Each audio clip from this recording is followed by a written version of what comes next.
This is Bold Dominion, an explainer for state politics in a changing Virginia. I'm Nathan Moore. So, last week, when Arian and I were planning out today's episode, we were going to do a dive into what the General Assembly managed to get done during their special session. And then the special session kept going, and it's still going. We're currently in week 6 of the special session, which is actually the same length as some regular sessions, and it's still chugging along. With any luck, we'll have an episode for you in 2 weeks about that General Assembly special session. But, well, we also said that last time. Anyway, this week we turn to another key issue. Have you gotten your ballot yet to vote early in Virginia? It's not just to vote for President, Senator, and House of Representatives this year. You may have also noticed a question about a proposed amendment to the Virginia State Constitution. And that proposed amendment is all about the problem of gerrymandering and how we draw our congressional district lines. All this year, the U.S. Census has been doing a rough count of every person in the country. Next year, in 2021, Virginia will be one of the first states in the nation to hold elections after the census.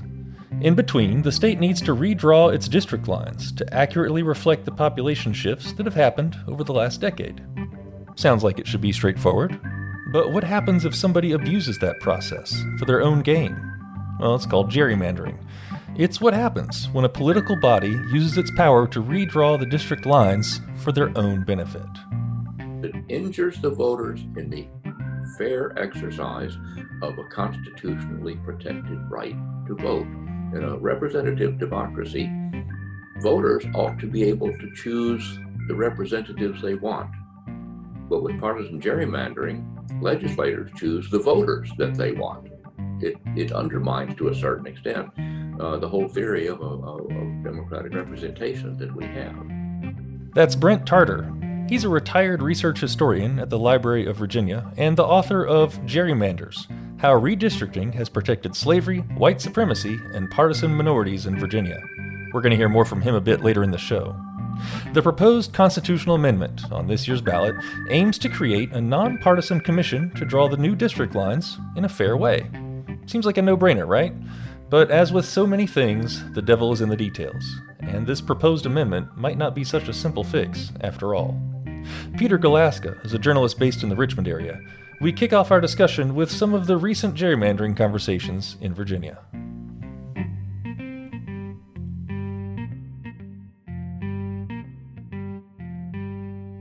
The most recent problems with gerrymandering after the census in 2010 were that a number of districts had to be redrawn, and it went to court, and it was a big mess.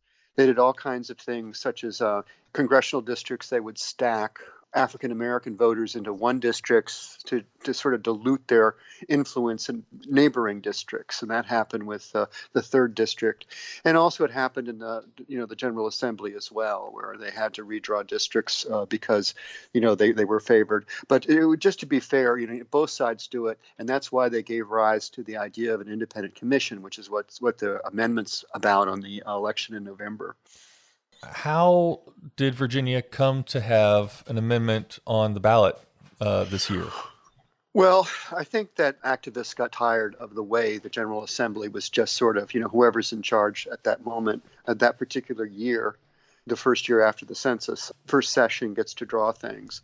And it always ends up in court, and it's a big mess. One of the activist groups was the One Virginia 2021, which has done a lot to promote the idea of an independent commission, which is what appears to might be happening. 8 members would be from the General Assembly, 8 would be independent citizens, and supposedly independent. We're going to get to that in a minute. And they will come in and they'll make the recommendations for drawing the districts. And this will supposedly get more laymen and laywomen voices involved. So the idea for redistricting reform to try and end these gerrymandering practices is that there will be this independent commission. It's nonpartisan. Mm-hmm. It draws the lines based on fairness, based on, presumably appropriate community representation in our legislative bodies. How is what's being proposed different from that? Okay, this is what people are complaining about. First off, the the 8 members there'll be like 4 from the House of Delegates and 4 from the Senate. Those people will actually be picked by, the General Assembly. So that's half the commission is already being controlled. And meanwhile, the way I understand it is that the citizen 8 members will be picked by a group of 5 retired circuit judges. Well, who picks them but the General Assembly? So, it all goes back to the General Assembly. And another issue that one of my co-bloggers at Bacon's Rebellion, Dick Hall Sizemore, has criticized, and I think rightly, is that if you look at the 8 legislative members, for them, any proposal for a new plan would have to be approved by 6 of the 8 legislative members, or it doesn't go anywhere. It ends up in the Supreme Court. And so that means that, you still have plenty of room for partisanship there. All you have to do is get 2 partisan members of the House group to get one of the other ones to oppose something, and that's it. So I don't know what the best thing to do is, to whether vote down this amendment and hope for a better one, or maybe you should just grab the chance now. This is a dilemma that I'm having. I don't know how to vote on this, and I intend to vote this week. How did we end up with this proposal? I mean, there are other states that have commissions like this that are, from what I understand, successful. Obviously, the political climate has moved in favor of an independent commission. There's no question about that. But the powers in the General Assembly, in typical Virginia fashion, the Virginia way, have moved in to control that process as much as they possibly can. So, you'll get a commission, but is it really independent? It's really kind of too bad because, this existing system is really flawed. I mean, and it's been flawed for years, and you just shouldn't have to have the Democrats or the Republicans, depending on who's on top of that one particular year after a census, to call the shots for everything. Back to the citizen advocate groups like One Virginia 2021. Right. Is the proposal on the ballot right now the one that they were advocating? What? I'm not sure, because I think there were 2 that were competing in the last General Assembly. And, it's like, once again, it gets bogged down in the process. It sounds like, we have an independent commission proposal, but then when you really look at how it's actually being presented and what's not being answered, it just raises questions. It's like the old cliche, it's the devil's in the details. Exactly. And that's what exactly happens all the time in the General Assembly. That's what they're really good at, is either killing something in committee or engineering that something never really gets anywhere. And so there's just some really strong voices, knowledgeable voices, really critiquing the amendment. And as I say, I'm afraid that if you don't vote for it, it might go away, And so it's kind of a rock and a hard place.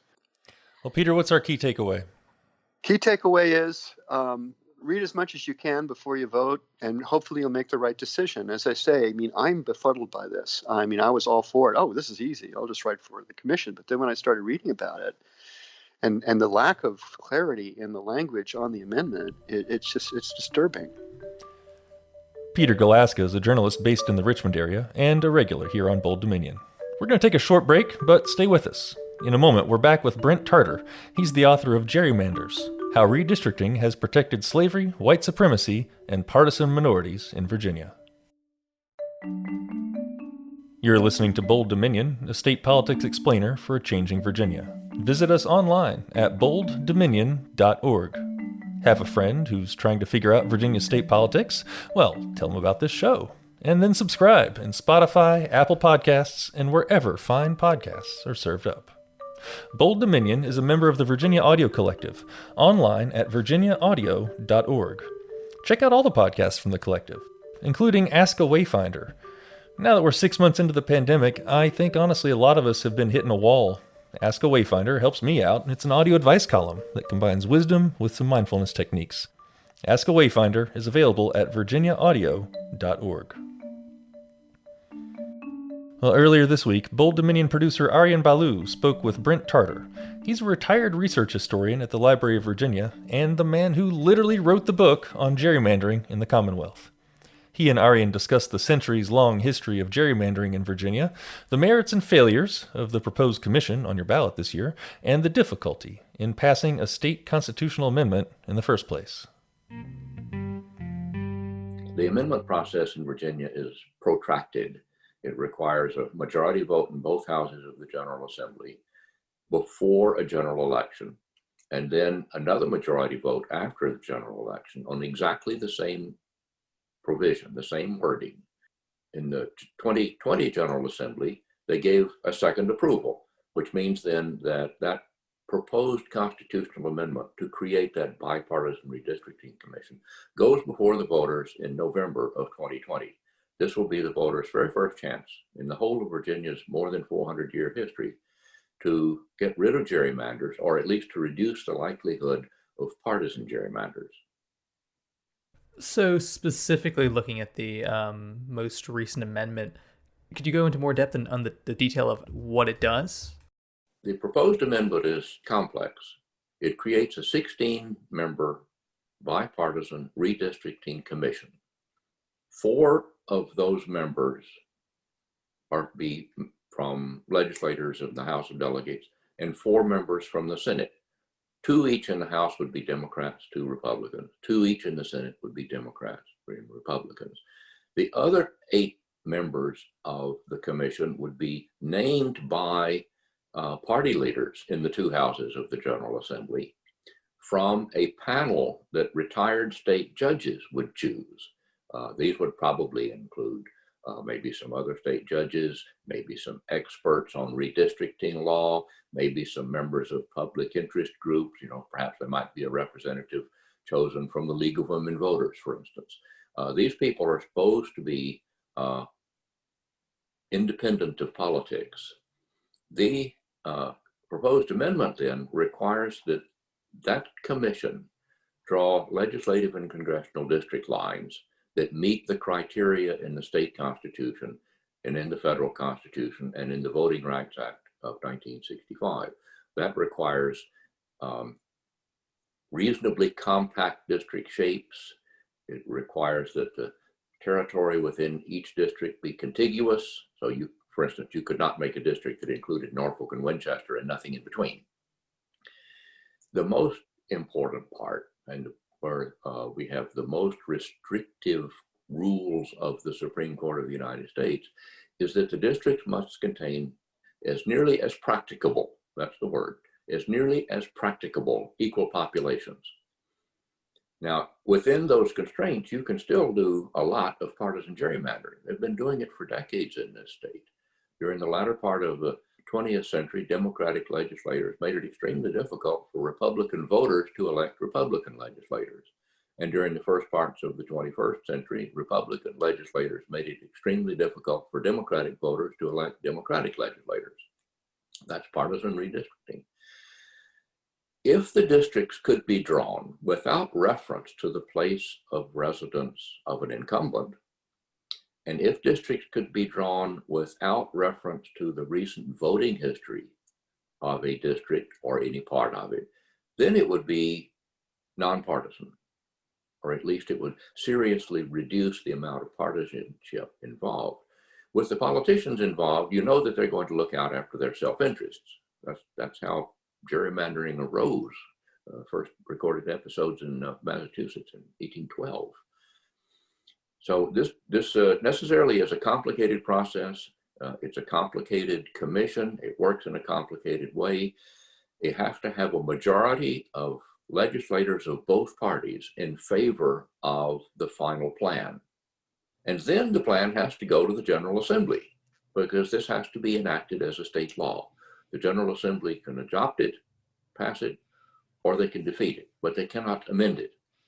One very controversial provision indicates that if the commission cannot produce a districting plan that the General Assembly is willing to enact, then the state's Supreme Court would impose a redistricting scheme on both houses of the General Assembly and both houses of Congress. This has been very controversial. Democrats have been very worried about this because the fact of the matter is that over the years, the General Assembly has had the Republicans majorities in both houses, which means that the judges of the state Supreme Court were all selected by Republicans and are presumably Republicans. If the shoe was on the other foot, you would hear the objections probably from the other side. Them's politics. Why does this vote matter right now? Why is it important? One of the things that we don't appreciate is the importance of state government. Mm-hmm. All of our focus most of the time is on the federal government because we know that's important.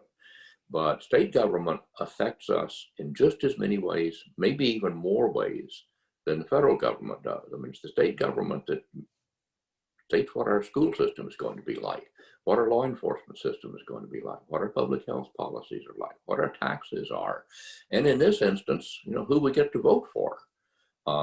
So state government, state courts are a lot more important than we give them credit for being. We deserve a lot more attention. They deserve a lot more scrutiny. There are some statements by activists.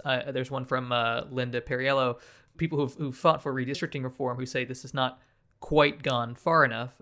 She says that the fixes that didn't get into the amendment would have provided guardrails for those who could or could not serve on the commission, explicitly prohibit gerrymandering, and provide adequate guarantees for participation by persons of color. And sort of the statement there is that the people in power in Richmond have not, the amendment that we're getting is not the one that a lot of activists want. Does what we have right now go far enough? And if it passes or fails, what is the likelihood of getting anything on redistricting reform in the future? This proposal is full of political compromises. Politicians wrote it. That's their responsibility. Our responsibility is to accept it or reject it. It's far from ideal, in my opinion. It still leaves entirely too much wiggle room and probably too much legislative influence. But without that, it wouldn't have passed the General Assembly and gone to the voters at all. I favor ratification. I'm going to vote for ratification of this amendment, imperfect though it is. What other legislation is perfect? We will try it out if it's ratified and see how it works next year. We have then almost a decade either to amend the amendment to try to improve any defects we find, or ascertain whether by law we can require that commission to do something like, for instance, ignore the place of residence of incumbents or ignore the past voting district lines and voters' behavior. You have to allow a certain amount of consideration of race in this. The Supreme Court says that. You cannot redistrict a state in such a way as to deprive minority voters of a chance to continue to elect African Americans to the General Assembly. That's in the Voting Rights Act. That's not in the federal constitution, not in the state constitution. But the state constitution and laws has to conform to the federal constitution and federal laws. All that makes it just extraordinarily complicated. I was surprised we got a proposed amendment at all. I was not surprised that some people find it unsatisfactory in one way or another, or in several. When would this amendment go into effect? Would it be, so is it going to be relevant for next year? It would go into effect in November of 2020. Because, this Virginia Constitution requires that the legislative and congressional districts be redrawn in the year 2021 and every 10 years thereafter, the year after the federal census. So it has to be done next year, has to be completed next year in order that people will know where they live, in which district they live, and that people who want to run for office will know where to file their electoral papers and where to campaign. So if this amendment is ratified, this commission will be formed before the end of this year, and it will begin its work, and it needs to complete its work while the General Assembly is in session, January and February of next year, so that the General Assembly can enact it as a law or reject it. Mm-hmm. So this is going to move fast if it's ratified. However it works, we will see whether the objections and reservations that some of us entertain are serious or maybe not so serious as we feared. Your focus is really looking back at how we got here. I'd love to delve into that. I mean, I can guess what makes Virginia sort of the home, the center of gerrymandering, which is, it's the center of a lot of the terrible power practices in American history. But what got us here? What are some of the interesting points in the journey to getting us to the point where we are? Well, I'm afraid that some other states are even worse in their use of gerrymandering recently, but it's very, very injurious to those of us in Virginia.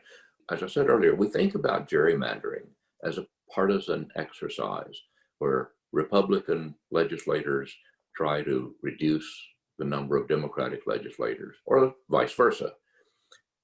We think of it as a zero-sum game between the parties in the General Assembly. But in fact, the real victims of partisan gerrymander are not the other politicians, it's the voters, because it injures the voters in the fair exercise of a constitutionally protected right to vote. In a representative democracy, voters ought to be able to choose the representatives they want. But with partisan gerrymandering, legislators choose the voters that they want. It undermines, to a certain extent, the whole theory of democratic representation that we have. And it's not new. I mean, people have been doing this for decades and for centuries. In the 20th century, when conservative Democrats were in control of the state, they made it extremely impossible for Republican voters to elect people they wanted, either to Congress or to the General Assembly. Early in the 20th century, when Republicans had majorities of the General Assembly, they made it equally difficult for Democratic voters to elect their first choices to the General Assembly. So it is injurious to the voters. They ought to be the most concerned. All voters, not just Democratic voters or Republican voters, but independent voters.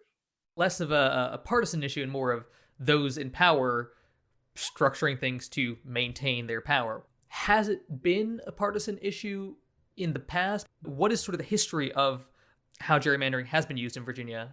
Well, in the Revolutionary, well, before the Revolutionary period, actually, during the colonial period and the Revolution and thereafter, they didn't actually deliberately gerrymander the General Assembly, but they had a kind of gerrymander anyway. In the colonial period and up until 1830, every county got 2 members of the House of Delegates, regardless of its size, regardless of its population, regardless of its wealth.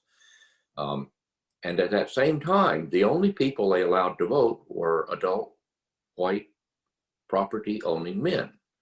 So in effect, that would privilege the minority of Virginians who were adult, white, property-owning men. That's not exactly a gerrymander, but has the same kind of effect. Before the Civil War, they contrived legislative districts that enabled white, adult, property-owning men in the parts of the state where slavery was most important to elect more members of the legislature than everybody else. That was a deliberate scheme of representation to protect slavery. I call that a gerrymander. During the latter part of the 19th century, when there was a competitive politics in Virginia for a brief time between Republicans and Democrats, they didn't so much gerrymander as they rigged election laws to make it very difficult for Republicans and African Americans to register or to vote or to have their votes fairly counted. Virginia, for much of the 20th century, was a one-party state, rigid one-party state. They didn't use gerrymanders specifically, but they profited from schemes of representation that worked the same as a gerrymander, not just to keep Democrats in and Republicans out, but to keep hairy bird conservative Democrats in and other kinds of Democrats out. So this is worked all the way through the entire of Virginia's history in one variant or another. Once you have means of keeping the political power in one place, how do you then, or how has Virginia then sort of moved out of that inertia and made a shift? Well, gerrymanders seriously affect the electoral process, but they're not the only thing. Throughout the second half of the 20th century, with the Civil Rights Movement, the Voting Rights Act, the end of the poll tax, that broke down the part of the basis of the one-party hairy bird democratic Virginia, so that it allowed a lot of people to take part in politics who had been frozen out before. At the same time, there are many changes in Virginia politics that reflect changes in national politics. During the second half of the 20th century, Republicans gradually grew more conservative. Democrats became more uniformly liberal. That polarized politics in a slightly different way. It wasn't so much Democrats and Republicans, it was liberals and conservatives. As the parties changed, voters' allegiances changed, and in spite of democratic gerrymandering that made it difficult for Republicans to win election late in the 19th century, eventually they were so numerous that they won anyway. And something similar has taken place in the last decade or so. Virginians have won every gubernatorial election but one in this century. They've now carried the state for 3 presidential candidates in a row. No Democrat had won this state in a presidential race except Lyndon Johnson since 1948. I mean, that's a big change. That's a demographic change. There's a lot of Virginians now who weren't born here, didn't grow up in the old atmosphere, didn't think the same as the people who thought in the olden days. They live in different places. They do different kinds of work. We have different communications media. We didn't have podcasts until just a short time ago. All of these things conspire together to change the political climate. That has changed electoral behavior. It's demographic change and cultural change that in turn then begins to drive political change in the state, and has finally led us to the point now where we have an opportunity in November to try to reduce the influence of partisanship in our redistricting. Why is this whole process so difficult and, susceptible to political interference in the first place? One thing that it's tempting for any lawyer or political scientist or historian to do is to get bogged down in the complexities of the law. Redistricting law, the court cases on it, are unbelievably complicated because you're dealing with a great many extremely important issues of where people live, where they work, how they behave, what they believe, what they want. And they work at cross purposes. It's just really difficult. And federal courts in particular have required such an exact standard of equality for population districts that you get some pretty funny looking lines that are drawn between electoral districts just because there are 12 people on this side of the street and 6 on the other side of the street. The line may have to cross the street. So the case law, the federal case law, that involving equality of districts, and also the even more complex case law involving adherence to the Federal Voting Rights Act of 1965, means that you really do need a whole room full of skilled lawyers who know their stuff on that subject. And then at the same time, in order to get the mathematics right on equality of population, you need another room full of people who are statisticians with a big raft of computers so that they can put all of this new data in. We'll get new data from the Census Bureau early in 2021 if we're lucky. They do their job. And then they will have to contrive a whole scheme of legislative representation in very short order. That's a very difficult, technologically difficult process. I wouldn't even begin to understand how the mathematics works. I have some general understanding of the law, although I'm not a lawyer and I wouldn't presume to call myself an expert on that. But you've got many complicated factors here going on, plus then the political interests that we all feel in the outcome. The outcome is one thing, the process is another. We have to distinguish between the two. Representative democracy is the process. How it comes out is a different thing. And we tend to focus on the end result, which is the whole purpose. So it's easy to let too many things get in there. You've got a lot of cooks in the kitchen already. Too many ingredients makes it even harder. Brent Tarter is a retired research historian at the Library of Virginia, and he's the author of Gerrymanders, How Redistricting Has Protected Slavery, White Supremacy, and Partisan Minorities in Virginia.